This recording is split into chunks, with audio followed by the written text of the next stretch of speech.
Welcome to the show. Today's episode is proudly sponsored by Grow Generation, where the pros go to grow. More on them in a bit.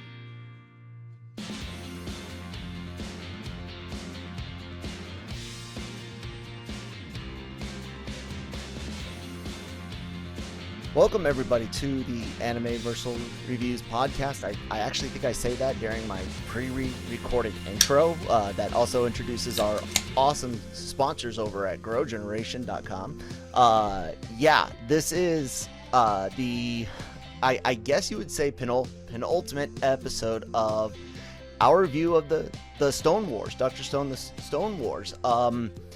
But based on the next episode's title and what happened in the episode this week, I'm fairly certain the Stone Wars are pretty much done, and we just got a few loose ends to set us on the next foot of the story, the journey. So I'm just going to go through each of us. Well, actually, let me introduce each of us. I'm one of you guys' hosts, Kyle Malone. If you've never joined us before, what are you doing listening to this episode? Hopefully, you've at least seen the rest of the Stone Wars. If not, definitely go check it out. And then come back and listen to this. And I am joined here, as always, by my co-hosts, Brian. What's up, bud? Hey. And my co-host in real life too, like living life outside of the interwebs, my significant other, my spouse, my wife, Christine. What's up, babe? Hi. Brian, couple sentences on this episode. Go. A couple sentences, huh? Perfection. There you go. That's not a sentence. No, that is. Exclamation mark. There you go. There you go. This is everything it was all organic. It was beautifully told story. I don't have words. I mean, I was in awe. You kept texting me, hyping it, and I was starting to get concerned because I was like, wow, what if I don't like it? Oh. Or what, you know what I mean? Because you were like really selling it, and so I was like, all right. I started sitting down. And then there's a certain scene which we'll get into, and I'm like, oh my God. Yeah. Mm-hmm. Tell me, Brian, I know when I started this episode, when I hit play, and while I did hype it up, I hyped it up without actually saying anything like good or bad. I was just bugging you. Have you seen it? Have you seen it? Yeah. Christine and I both were like nervous pushing play because we were like, oh my God, what if it's not good? I wasn't like that. I wasn't. Oh. I figured that they would do a good job. For For me, it was more like sadness. Like this is it. This is the end. And oh shit, sorry. But yeah, I was just a little like I wanted to see what was going to happen, but also sometimes it's hard to. It's like closing a book and being done with it. Yeah. And you're just like, but I want it to keep going. Mm. But then there's the problem of it continuing on and continuing on longer than it should. Yeah. So at least it's a good ending. And yeah, so. if this were the end and we'll talk about what's left after this episode for hopefully next week. Hopefully they don't make us skip another week between this episode and the next one. I was nervous, Brian, going into it. I get what Christine's saying too. I get that way when I'm like on that last chapter of a book and I've only got a few pages. I'm like, damn it, this was great, but I was nervous. And then when this episode finally does, when it kicks off, that moment that we'll talk about, dude, from that moment forward, my chest was tight. Like I was tense, man. Like I was gripping my seat and I can't explain. This was like in-game level anime for me, dude. Like, what were you tense? Was your heart racing? That's a good in-game level. That's a good analogy. It's because when you get to that scene and I'm like, oh my God, they're doing it. and then it starts going and going, and by time you get to that last shot, even which was brilliant. Yeah. If this was the final episode of the series, I'd be like, okay, I'd actually be okay with that. Yeah. Yeah. It's just so well done. All the build, I mean, the whole thing, like you said, the Stone Wars, we've been building this, and I was concerned with the last episode. You go back to the review, I had a lot of concerns, and clearly they were for no reason, because it was all going to work out brilliantly. There was a plan. That was my concern. It felt rushed. Yeah. And then when this episode, as it played out, I'm like, oh no, it wasn't. There was everything fell into place. Yep. Even some of the little things that we didn't necessarily like as much, it was still like, good enough. It was there were some trouble episodes this season, but nothing on the scale of other series that have just had an episode that just really screwed the pooch or shit the bed or whatever colloquialism you want to use. But this was like Brian said, perfect. So with that, guys, let's go ahead and get into this breakdown. Recap, blah. I mean, yeah, they pulled the best parts from last episode to do the recap, but I'm glad it was fairly quick. We get right into the story with a wonderful throwback clothing joke from season 1 with Senku getting ready to wake up Mirai, Tsukasa's sister, or at least attempt to at this point. And Yuzuriha and shit, what is his Taiju? There we go. Taiju makes the joke, you can't wake her up, she's naked. Yuzuriha makes clothes real fast, and everyone's really impressed with how quickly she gets it done. And then they're ready to wake up Mirai, so Senku pours poop water all over her face. Yeah. And Brian, I made some Deutschland jokes. Some scat jokes. And I was like, it reminded me of that Giga video where he's like, they're putting the H word in everything. Yeah. And I was like, there it is right there, bro. I just love Senku's whole, the whole thing about nudity. It's just Yeah, like, who cares? it's like, who cares? Who cares what's dangling? Like, all that was hilarious. Yeah, but the whole pouring the liquid on you. I forgot about that. Like the connection of that at the watching the very watching the first season. It's like, oh, that's kind of gross, but okay. But and then it's watching this last episode. It's like, oh yeah, ew.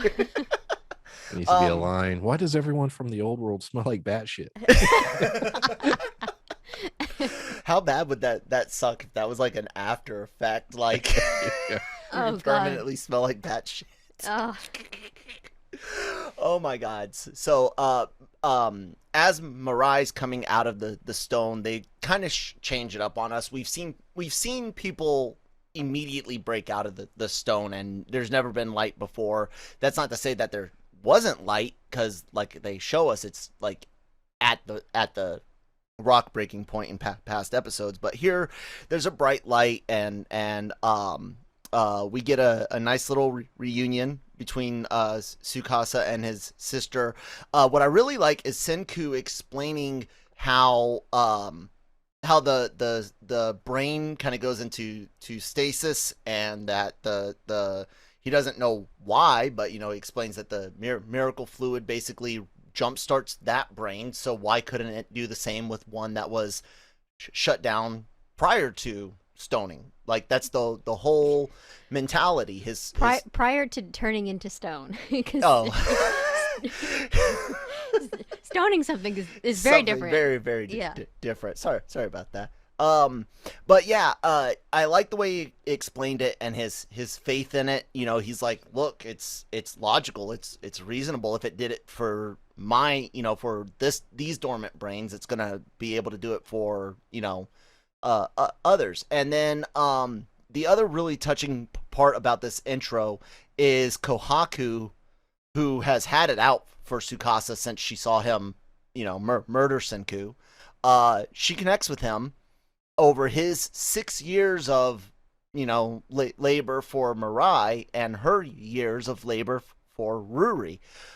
So this whole opening up until we get to the items that are missing, Brian, what do you think? Very touching. I have a sister, and all of that hit. It's funny, actually, we all do. That's terrible, Kyle. It did the way they did it, the way it was, the dialogue, the music choices, just the whole way the story was told. It's very well done. And like I said, that was my biggest concern coming out of the last episode, was this plot line. I was like, whoa, how does this fit? And what's the point of it? And this episode answered it for me. Yep. But yeah, this was a great emotional moment. I thought it was done very well. Christine? Yeah, I don't have a younger sister. I have a younger brother, Kyle. It's debatable. Brian, break the vote. I say he's a girl. No comment. But yeah, like I could see. Hold. Okay. Hold you. Okay. Brian and I can grow beards. He can't. Point. Go ahead, Christine. It's patchy.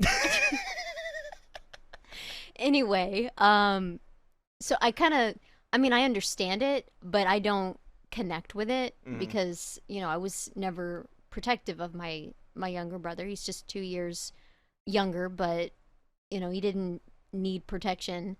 But like I can see it, and, she relates to him, and, it's, humanizing him for her. So it's good because she's a bit, kind of, what's a good word to describe her? A little cold sometimes. Kohaku, yeah.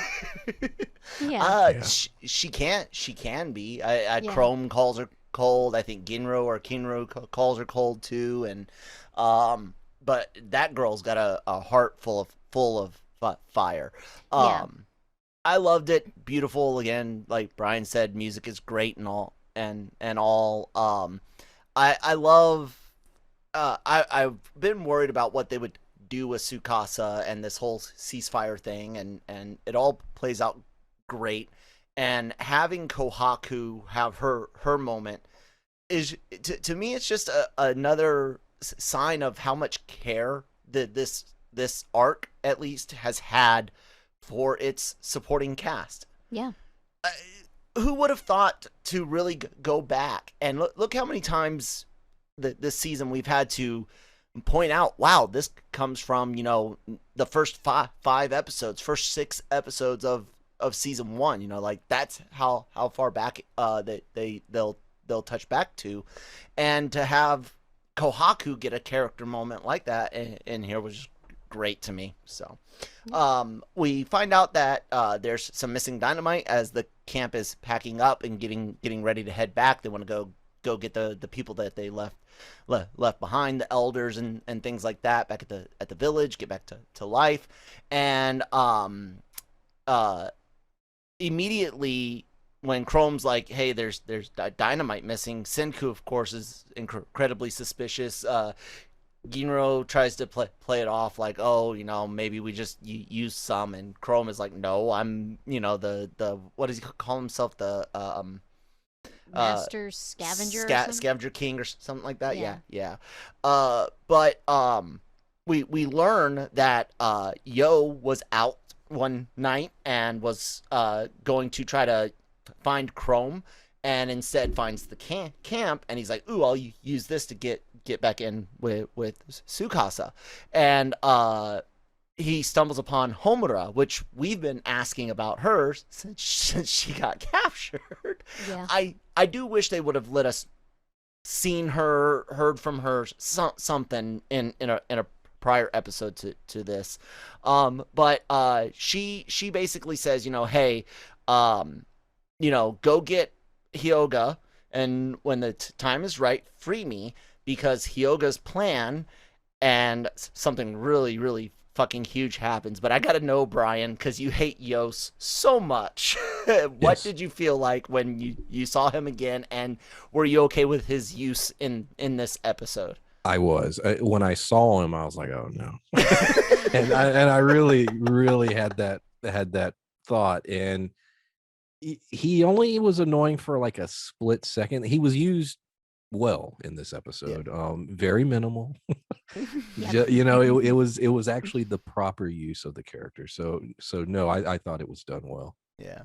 I Go I ahead. have something to add. I think because you'd mentioned where has Homura been, and how come we haven't seen at least little bits of her. I think that was intentional, where it's like, oh shoot, I forgot about her. Maybe. And then it's like more surprising, and Well, a lot of this episode is that those moments where you're like, oh shit. yeah. You I've know. got OMG written like 8 times in my notes.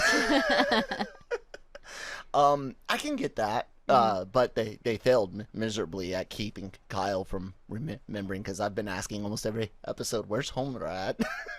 Yeah. even once forgetting she was actually captured.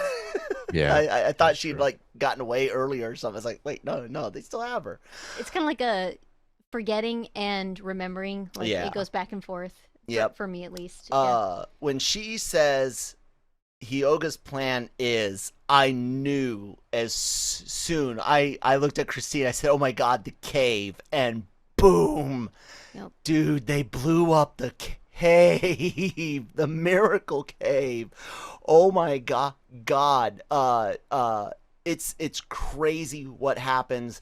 You see it come down. The some of the village, some of the Kingdom of Science, and the defectors of Sukasa's were still over at the cave, and Kasaki's like, oh, without the miracle water, we can't do science anymore. And all I'm thinking is like, shit, man, how are they supposed to, wake people up now? The bats don't have a home. You got to find a new bat cave. Yeah, they'll find a new Oh, yeah. bat cave. They'll find a new bat cave. Will yeah. it be the bat? Hey, Brian, you read DC. Does he have caves anywhere else in the world, or is it just the one? Legit question. He has facilities in other places, Okay. not necessarily caves, but Okay. yeah. Cool. Anyways, when that happened, Christine, when you actually saw it blow up, what was your first thoughts? Well, after oh shit, it was just more like it's just gonna set them back. That it's not gonna completely stop them, because that's not the only location bats are at. Mm-hmm. And he'll figure it out. He always does. Senku. So, for me, it's like, okay, well, then probably what's going to happen is when they get back to the village, they're going to, go exploring, and they're going to create a map and map out their surroundings and go pretty far out.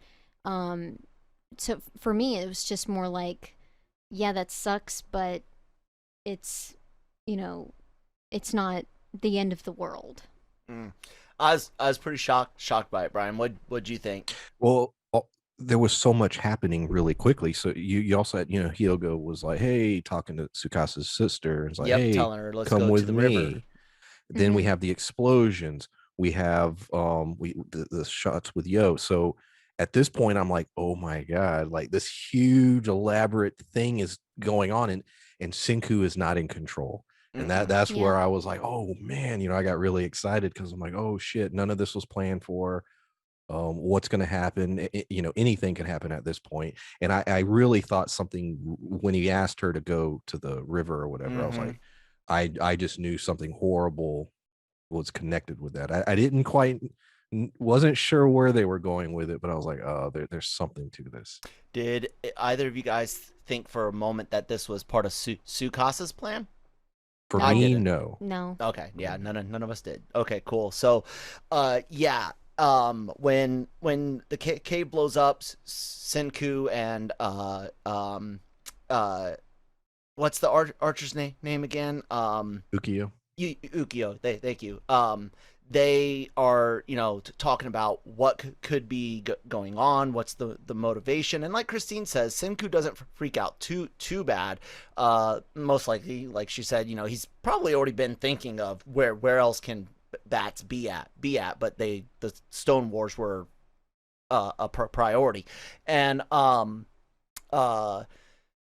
they realize, or Senku realizes, what's going on, because he had kind of seen Hyoga talking with Mirai, and Tsukasa and Mirai go off with Hyoga, and Senku runs there, and you can we get the scene of Hyoga attacking and talking about how he's been waiting for this moment. He couldn't do it when you were asleep, or when the Tsukasa's back is turned. He had to wait on Tsukasa to have to protect someone, so he stabs at his sister. Tsukasa, right in the nick of time, thanks to Senku yelling out, get away from her, steps in front of it and gets speared right clean through this time. Not like Ukio, who got a really good bloody stab wound. We see that spear go all the way through, and not through the shoulder. Like he's definitely got a collapsed lung. Yeah. I was shocked, dude, and I'm gonna keep talking for just a second, because the shock doesn't end there. As he continues his taunts, Hyoga lifts Tsukasa up over the edge of this cliff and dumps his body into the water, where Senku rushes and grabs him by the hand. Mm-hmm. And then Hyoga hits Senku and knocks his ass in the water.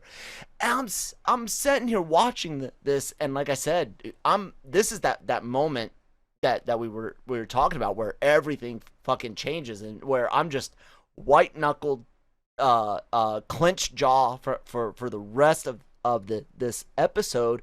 And when they fall in, and Hyoga goes after them, Kohaku, again, great character moment. Talk about heart of fire. She's gonna go in after them, and it's her dad that's like, no, look at the current.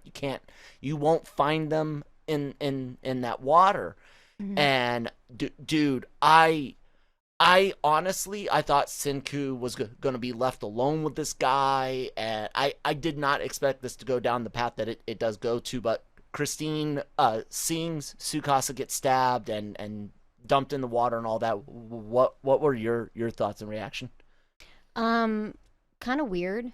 Obviously it was shocking, but also like, because his hands were out like this, Mm-hmm. like like just stretched out, and it's like you didn't try to grab it, you didn't, like that popped in my head, like I guess just that Panic. Yeah, that panic. He just didn't have the, he fights, but he's never done it to protect someone, so it's kind of like, I guess he doesn't have that, Mm-hmm. in his head of how to protect himself and someone else. Yeah.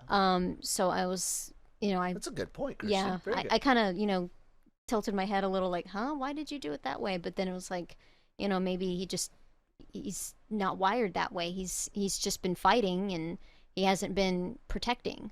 So, but yeah, definitely shocking. And we all knew Hyoga had something up his sleeve, just didn't know what. Mm-hmm. But this, did not expect it. No, at all. Brian, this is a key moment, man. What'd you think? Oh, I was in shock. I was just like, whoa. And we've been talking so much about a sacrifice, or is Mhm. anyone gonna die, or I never we, thought we Tsukasa. Tsukasa, Yeah. and I'm like, oh my, it was one of those moments where I'm like, brilliant. It's Yes. brilliant. I was like, I would have never ever guessed this. And then the whole line about, I was waiting until you had something that you wanted to protect, something Mhm. you cared for, and the whole connection with the sister, everything. I was just like, wow, never saw it coming. Was absolutely in shock. And then it was at that moment I got really excited because I was like, I have no idea how this is Yep. going to end. Yeah. Yep.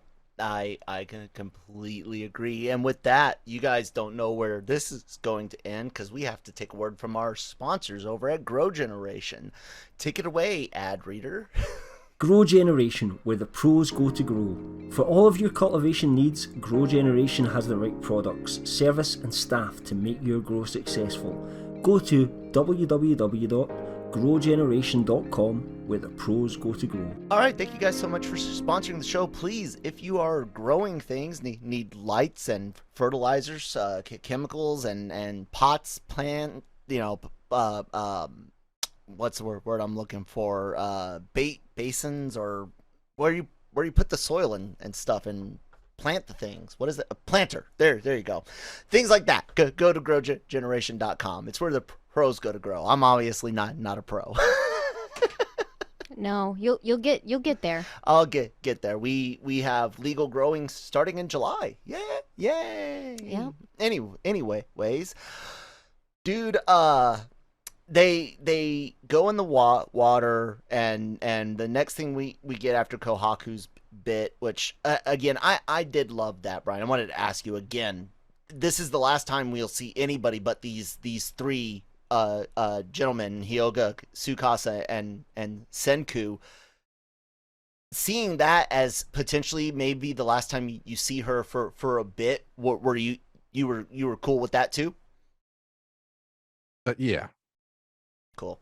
All right. So they wash up on shore. Senku figures out that Hyoga has had this planned. Hyoga's like, yeah, I tested this earlier. We can see a funny little chibi animation of Yo getting pushed in the in the water to find out where it would flow to, and excuse me, we learn of Hyoga's plan.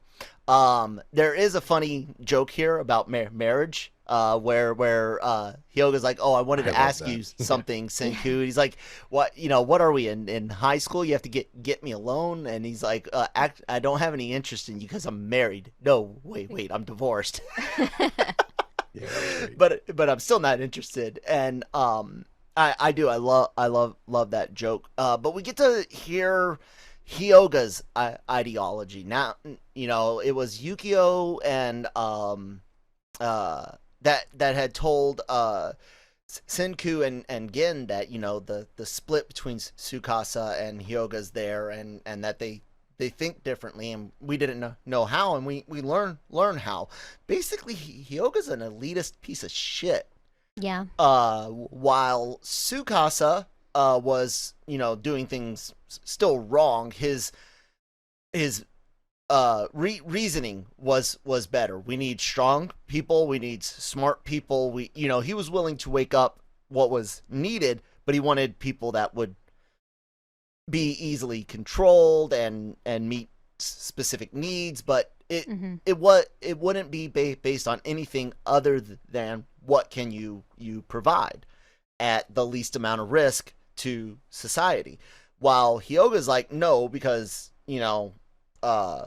as we wake up more and more young people, us older people, they'll just take from us. They'll abandon us. So what we need is an elite class, the haves, and only the haves. And he basically tells Senku that he blew up the cave to force Senku to work with him, basically to revive people. Mm-hmm. And he's like, I will get you to do this with me through either you saying yes now or torture. And he goes along with that. He calls Tsukasa's ideology wanting some Shangri-La. I love that line in there as well.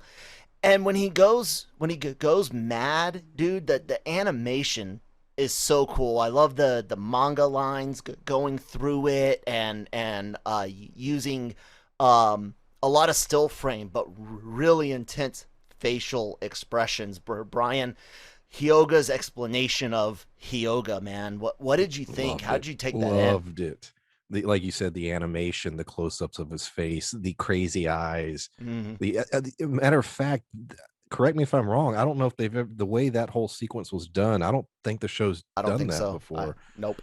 Oh, it stood out. And him explaining his ideology and his vision, and he's always, he's been a villain for quite some time. But I think, did I use the Starscream reference? Yes, you did. Yeah, it was complete. Yes. It was it was that fulfilled, and sitting there, and I'm like, man, this is amazing. I was just so excited that we had another antagonist that was equal or better even than what Tsukasa was at this point. And he had it, and he explained why and what he was doing. It wasn't, it actually made sense, his plan. And so yeah, I absolutely loved it. Christine? Well, I didn't like his plan, because it's like he's afraid that he's going to be cast aside by the younger people, but that's life. That's going to happen anyway, even with the haves. The younger will eventually take over, and they will be the ones in charge. And it's going to happen to all of us. The people in the younger generations are going to be taking over, and we will grow old and pass the torch. So it's like, that's just dumb, and it was like, obviously, he's thought about it, but to me it's just like, I couldn't help but be like, no, that's still gonna happen, so. Well, that's the thing about madness is, what you think is logical really isn't. And the idea of, if we're all alphas, it'll be great. No. All of us are army brats, and I served in the army myself, and I can tell you, when you get a bunch of alphas together, it's not all hunky dory. No. The JSOC guys that I worked with in Afghanistan during my middle deployment, they legit had a fight club as their tension relief. Yeah, that's strange. Yeah, you didn't tell me that. Yeah, I don't talk a lot about that place for obvious reasons, because the first is it acronym or acrostic, the one that you can say? I don't remember, but anyways, yeah, people gotta get their tension out downrange, and when you got a bunch of alphas, like I said, it's not gonna go well. But what did you think about the animation and the intensity and stuff like that? I mean, we got a little bit of it when with the last episode, and it wasn't quite like what we see now, but you can see the intensity of his face, Hyoga's face, when he saw tree go boom. So he brought down his mask, and it's like he had this really crazy grin, and the markings, the cracks on his face. So then when you see, with this episode, with the crazy eyes added to it, with getting the whole picture, and the crazy is getting turned up to 11, it was like, kind of a little unsettling to see him like that. Like, ugh. That's a good word. I like that, unsettling. Thank you. What do you think, Brian? Is that good? I think that's a damn good word. Oh yeah, that's the madness, man, madness. At this time, Senku, tells him basically, yeah, sure, that's logical, but it's not exciting. Well, it was real. I'm sorry. Sure, go ahead. Like the whole time, it's like you have Senku's ideology, and Tsukasa's the evil. But but he's not the real evil. You were presented with the real evil in this episode of what Tsukasa's crew, what, because Hyoga, I mean, in some ways he wasn't completely, he was sort of embraced what Tsukasa was doing, just he had a different vision on how it should go. And I think the animation style was symbolic of this is the true evil that we're dealing with. Very much. I loved it. Yeah, absolutely great. Senku, like I said, he tells me no, that logic isn't exciting. And here we get Senku. He starts talking about what science does and how science progresses and how science is helpful and its power and it's this, that, and the other. And for a while, they keep glancing to Tsukasa, and I'm like, oh, is this, Tsukasa's going to end up surviving, and this is how he, convinces Tsukasa that it's, science isn't that bad. I was like, okay, that'll be all right. But no, that's not the route we go. We go even better. Tsukasa taps Senku on the foot, letting him know that he's alive. There's a shot earlier while Hyoga's torturing Senku. He slices his finger and threatens to cut fingers off. And Senku's actually holding Tsukasa's wound. Yeah. Like, I thought that was great. I was like, at first I was like, is he trying to heal him somehow? Like, you don't put poop water in a wound. Like, I don't care how much miracle it works on stone, and you're not doing that. And all he was doing was just trying to hold the wound shut. So he wouldn't bleed out. And also to try to get the lung to at least close up so it doesn't maybe fill up with more blood or whatever. Because when you got a sucking chest wound, you got to, set up a specific chest drain and things to get fluid out so the lung can inflate and yada yada. But Senku starts buying time then by freaking out, throwing rocks at Hyoga, and then he throws a whole bunch of them, and I'm like, oh, that's kind of cool. You can't block them all, and then they burst into birds, and I'm like, oh my god, I didn't see that. He had fucking birds in his pouch, and he fucking miracle watered the birds. They throw Hyoga for a loop, and then Brian, my WWE went off, man. I was like, it's Tsukasa! It's Tsukasa! Oh my god! Out of nowhere! Tsukasa gets up and boom! Punches. Oh, dude. I was like out of my seat standing.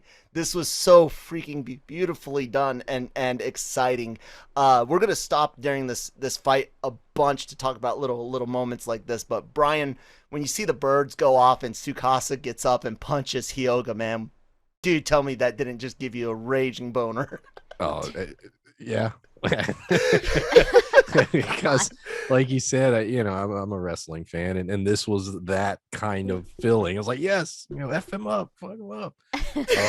You're and the way it was done with the birds, and I'm sitting here, I'm like, science mixed with might, and the episode has tag team in the title, world's which is strongest brought tag up team. a couple times in this battle, but yeah, no, and then that was the other moment of brilliance. So I'm like, okay, so Hyoga being the true villain, Tsukasa being, hurt, maybe dying, and then the brilliance of these two having to be a team, to battle this. Everything just came full circle, and I'm like, oh my god, you almost felt like it was envisioned going back to the very beginning of the series, Yeah, I wonder what about you, Christine? It shows how much Senku has, planned. Like he wasn't expecting this, but he's like the just in case plans. Like he's got. I might need a distraction. This would make a good distraction one day. It's just all the little things that he does that that we don't know about and are surprised with. It's just really cool to see, and I was surprised. Freaking birds. I'm so making that meme. It's Tsukasa. Kind of reminded me of King of the Hill, the pocket sand. Oh yeah. Pocket sand. Oh man. So we get after this, we get some of the best anime dialogue ever. Tsukasa tells Senku, I broke my promise. I broke it. You kept yours, but I broke mine, and I'm sorry, and that's never happening again. And you want to talk full circle? He says exactly what he told them before.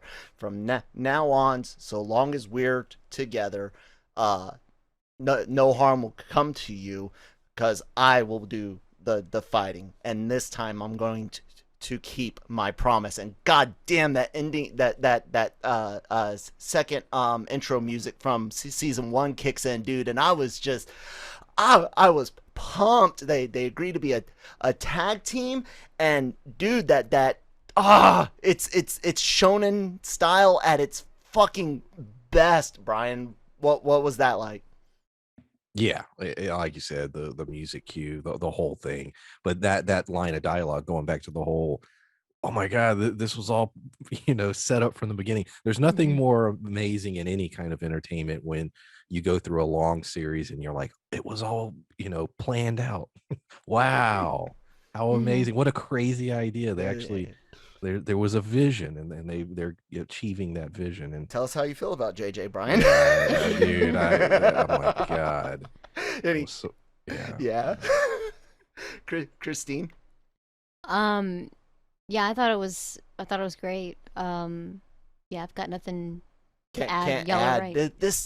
This fight is just so intense that music goes. That there's a part where the Senku and Tsukasa are plotting, talking to each other, and Hyoga's like, oh, you guys are gonna do that, and they split off. We see Senku making a bunch of dust storm while Tsukasa's punching and kicking and fighting.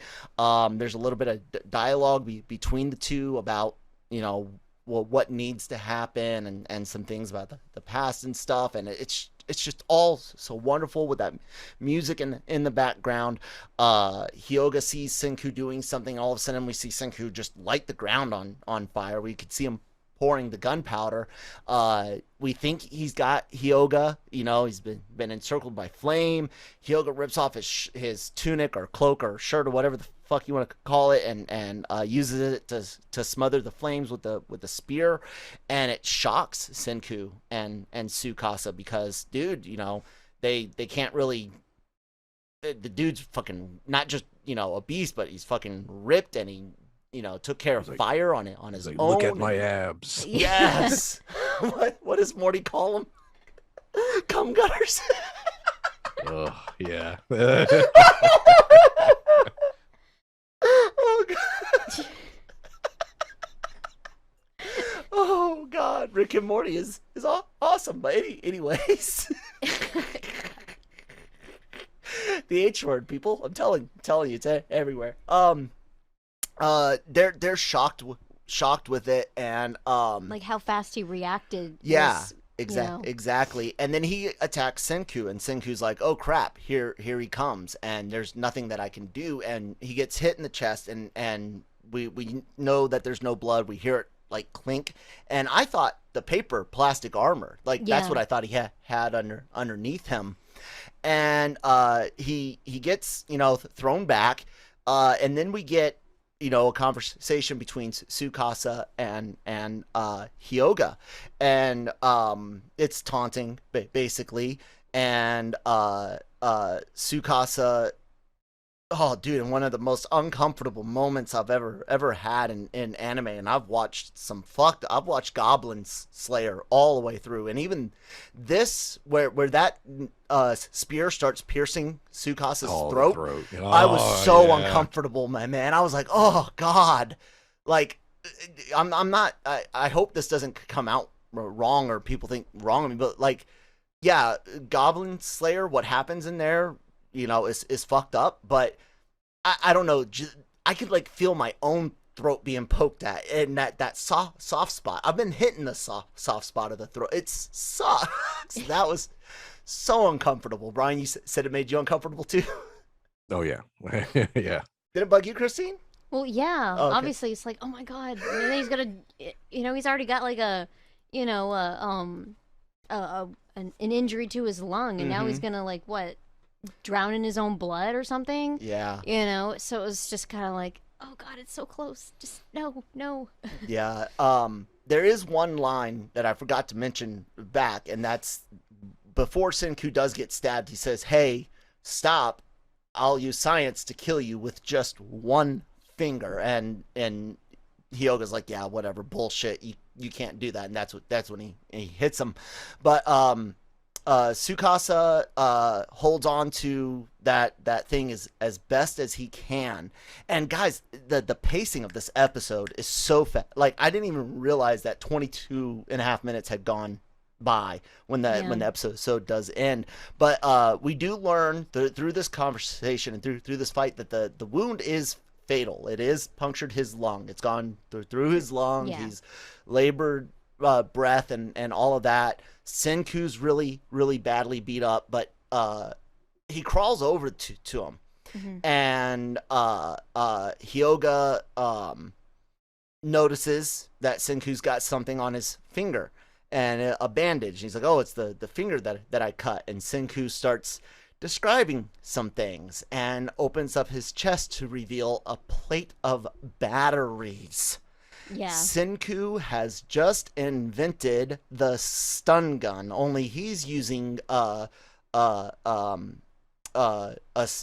specific type of DC. All your battery operated devices are going to be DC, but he calls it specifically a transformer, and he's talking about like upping the amperage. Mhm. He mentions voltage, but amperage is what kills people, and that's what makes DC direct currents so deadly. Is amperage current is higher in that. I was an electrician for the army people. I was in the engineers, and so it's a brilliant fucking plan. And he tells me, if these were lithium batteries, they would have blown up. And we all know that, lithium batteries can blow up. You don't puncture them, don't put them in heat and stuff like that. But, dude, fucking hell, Brian, Senku Ishigami kills a man. He does. He says, this is the 100,000 volt stun gun, and says, I told you I'd kill you with one finger. And he says, I'm going to introduce you to science, and touches him. And dude, the whole capacitor just, flows through all that voltage, all that amperage. Hyoga's freaking out, and Tsukasa just grabs that spear and holds it. I almost thought maybe he would pull it to his wound or his shoulder or something like that, because that's like a trope you see in movies. But dude, it floored me. Senku took a life, dude. Brian, that's not easy. What did you think when he finally dies and says, "Damn science" or "stupid science" or whatever? That scene and Senku killing someone, Brian. Well, yet again, going back, the whole idea of a bloodless war and that being the goal all along, and we get to a point where you're facing a foe that is not interested in that, and I think partially why Senku sort of gets the light pass on doing this is because Hyoga was willing to kill Tsukasa, and he had given him a killing blow, and so blood had already been spilt, a life is positioned to be taken, therefore he had no choice. So I think, and the fact that he did it with the weapon that he constructed was amazing as well. But it was just, like you said, that last 12 minutes, you're just on the edge of your seat, like I in shock about everything happening. Yep. Christine, you want to expand or say something more? I liked the line that Senku said, like, you gave me these parts, like one of those is like, you kind of, you gave me the ingredients to your death, and I constructed this. And so it was just, I liked that line, and I'm surprised. I guess he was just like so stunned, and it was kind of strange how stunned he was, because normally you see that, and you see this struggling man coming over with his pinky about to touch you, and saying that that's going to kill you, and you would expect him to back off, but he doesn't. I guess he's just too surprised. That much of an elitist, that much of a I'm going to win. He couldn't even fathom Senku's outsmart, because his whole thing was, I've taken you away from all of your and sorry, I was a bit away from the microphone, ladies and gentlemen. He took Senku away from all of the science stuff. That's the whole point of getting them in the water, was to get him away from it. So he in his mind, he was in control. That's why I don't think he realized what could happen. Yeah, then, and there's a lot of, I guess there was also the Yeah. surprise of the birds, and he's just like, he's losing control. exactly, and I'll bring up in game, just like Thanos, as the portals open, as some of the Black Order dies, as Wanda kicks his ass. You just watch Thanos go through this time of it's gone. But Thanos was, I hate to say this, but he was actually mostly sane. Hyoga's insane, complete mad. But yeah, suiting ending, Christine, for that. Yeah. And then, guys, this episode ends very, very simply. The sound of water, the sound of breathing, and a high five. And that's it. That's it. The fucking credits rolled, and I clapped. I was so fucking ready for this to be it, Brian. I was like, I agree. If it ended there, fine. The next episode is called The Prologue of Dr. Stone, and what I'm guessing is we're gonna, like I said, they're gonna tie up a couple of things with the villagers and get us ready for what comes next. Now, Brian, to end just like that, high five and credits roll, man. Go. If, as I said at the beginning, if we never got another episode, fine. To me, that high five, That was perfect. Yeah. Yeah, it just was, and so no, everything about this episode did everything I needed it to do, coming off of the last episode. So yeah, perfect ending. Yeah, Christine. I agree. Yeah.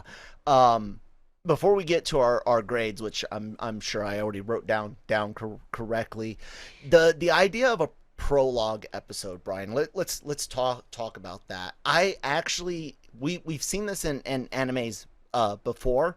You see it often in like OVAs. There's usually like a recap episode or something like that. You often see the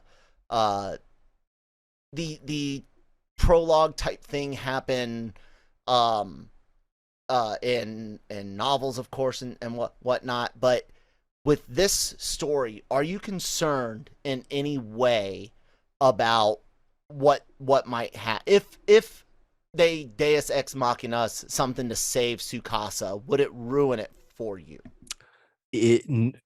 No. If they save Hyoga and Tsukasa, yes. Yeah. If by some way both of them are alive at the end of the prologue, I would be very annoyed by that. Yeah, I don't think they will be. So, but Tsukasa himself, I was like, okay, he's got a wound. Like you said, don't pour bad shit in it. But I don't know. To me, what I would do if I was in charge, it would be his last moments. Maybe his sister could be there, and then you sort of, like you said, close everything out. If you want to have a little sting or a little tease for what the next season will be, fine. But that's what I would do. We'll see. Yeah. For me, I imagine it would be more like Tsukasa being dead, and Senku recovers, and then finds a way, like maybe puts him on a raft or something. Yeah, like a cloth or something to drag him back to everyone. Like he doesn't make it, because after all that fighting. Yeah. I don't want him to make it, but it's anime. There's always a chance, I don't see how. I hope not. Again, science. Yeah, the death of Tsukasa is, I think it's such a, like Brian said, brilliant. None of us called that. We guessed Kasuke. We were thinking Genro, Kinro, Kohaku. Like, we're looking at all these people, and no one thought Tsukasa. Yeah, and the way that it happened, of course, too, because it's like, oh, if this happens, it'll probably happen maybe this way or this way, but him not only dying, but dying as a hero, as a protagonist. Oh my, brilliant, brilliant, brilliant. When the Harvey Birdman Attorney at Law efficiency episode where they get rid of the vowels. Yeah. Nice to meet you, Divd. It was David. I removed the vowels to be more efficient. Yeah, this I think we're gonna see basically get back to the village and explain where people are gonna be at next year when season 3 or the next arc or whatever they want to call it starts, which we do know is in production and is going to be coming out. And I don't care about it. I mean, I do, but like it doesn't have to. Like, I'm sure the prologue will be great and everything, but season 3 could never come, and I'm happy. I'm gonna go ahead and say it, guys. Yes, this is 100% an A plus, and the entirety of season 1 through this, the Stone Wars saga, is a perfect 10 out of 10 anime, and is indeed Kyle Malone's #1 anime of all time for now. I am not backing down from that. This has been one of the most fun things I've ever watched, and I have enjoyed it so much. So yeah, A plus for the episode, A plus for the season, A plus for the series, 10 out of 10. Christine? Definitely A plus, and yes, I would give it a 10. Brian, episode, season, and series. A plus episode, absolutely. Season, yeah, I think it is an A plus season. Series, I don't know. I'd have to think about that a little more. That might be an A. I don't know if it'd be a 10 out of 10. I'd have to rewatch. But Maybe but, 9.5. It would be close.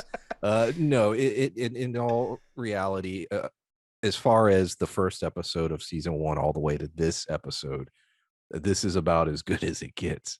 And then I'm not just talking anime. I'm talking as far as just storytelling. Yeah. Period. So very impressed. Now I say that, and next week we'll see with the prologue. Let's fingers crossed. But this could be one of those scenarios where they do something and I'm like, yeah, that's stupid. But I still have those first 2 seasons. Yeah. That has happened before, but we'll see. But so far, yeah, A plus episode. Yeah. So as far as looking forward to season 3, I'm ready. I know that we do have a Bakuya special manga that came out either this year or is set to come out later this year. I remember hearing about it to tell us a little bit more about him. I'm thinking of going back and reading the manga through the Stone Wars. Brian, have you considered that? I have actually. Yeah, that might happen. Yeah, I'm not reading ahead.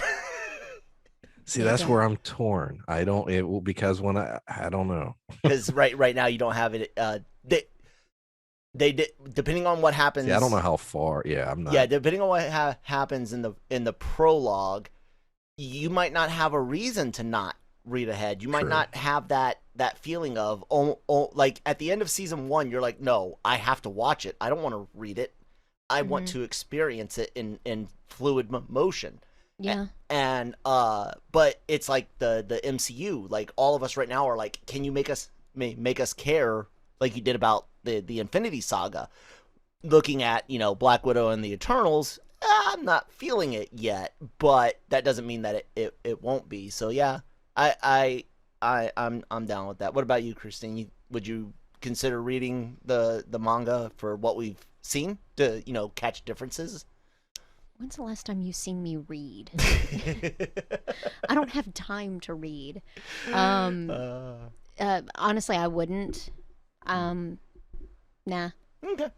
Well, guys, that's gonna do it for this week's episode. Unless anyone's got anything else they want to add, Brian. No, that's it, man. Christine? Great episode. Yeah. Nope, nothing to add. Awesome. So let's plug plug some stuff, guys.